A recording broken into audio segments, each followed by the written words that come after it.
Moinabad drugs కేసులో కీలక విషయాలు వెలుగులోకి వస్తున్నాయి. రోహిత్ రెడ్డిని కస్టడీలో పోలీసులు విచారించారు. గతంలో నిర్వహించిన డ్రగ్స్ పార్టీల వివరాలపై ఆరా తీశారని తెలుస్తోంది. ఆర్థిక లావాదేవీలను పరిశీలించారు. నేడు మరోసారి రోహిత్ రెడ్డిని ప్రశ్నించనున్నారు.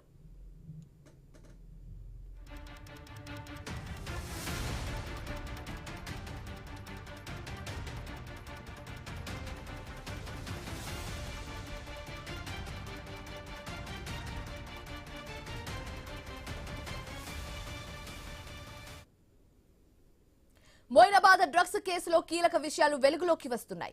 రోహిత్ రెడ్డిని కస్టడీలో పోలీసులు విచారించారు.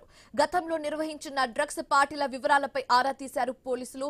ఆర్థిక లావాదేవీలను కూడా పరిశీలించారు. నేడు మరోసారి రోహిత్ రెడ్డిని ప్రశ్నించనున్నారు. ఇదే అంశానికి సంబంధించి మరింత తాజా సమాచారం మా కరెస్పాండెంట్ రత్నకుమార్ ఫోన్ ద్వారా అందిస్తారు. రత్నకుమార్, ఈ విచారణలో రోహిత్ ని ఎలాంటి క్వశ్చన్స్ అడగడం జరిగింది, ఎలాంటి విషయాలు బయటకు వచ్చాయి, పూర్తి డీటెయిల్స్ ఏంటి? మొయినాబాద్ ఫామ్ హౌస్ డ్రగ్స్ అలాగే కాల్పుల కేసులో నిందితులు పైలట్ రోహిత్ రెడ్డి, రితేష్ రెడ్డి, నమిత్ శర్మలను మూడోసారి కస్టడీకి తీసుకున్న సిట్ అధికారులు పలు కీలక విషయాలను మొదటి రోజు విచారణలో రాబట్టి తెలుస్తోంది. ఇక ఫామ్ హౌస్ డ్రగ్స్ కేసుకు సంబంధించి ఈ 2 రోజులు కస్టడీలో భాగంగా ఇప్పటికే 6 రోజుల పాటు విచారించడం జరిగింది. 2 సార్లు కస్టడీకి తీసుకుని ఇప్పుడు మూడోసారి కస్టడీ విచారణలో మొదటి రోజు 2 రోజులు కస్టడీకి ఇచ్చారు కాబట్టి మొదటి రోజు కస్టడీ విచారణ కంప్లీట్ అయింది. ఇంకా ఇవాళ నేడు 2వ రోజు కస్టడీకి తీసుకున్నారు. కస్టడీ విచారణ అనేది కొనసాగుతోంది.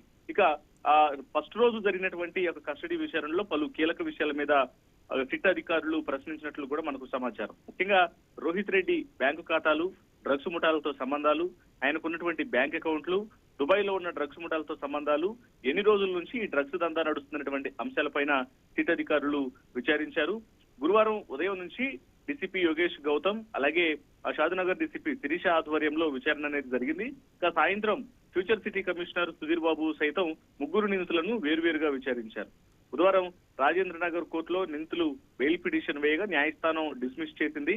మరొకసారి శుక్రవారం రోజున హైకోర్టులో బెయిల్ పిటిషన్ దాఖలు చేస్తామని నిందితుల తరపున న్యాయవాదులు తెలిపారు.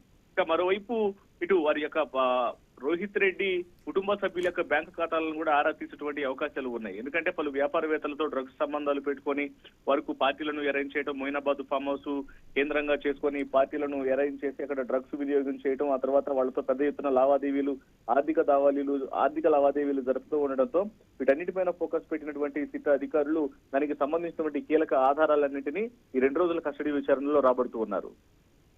Thank you Ratnakumar.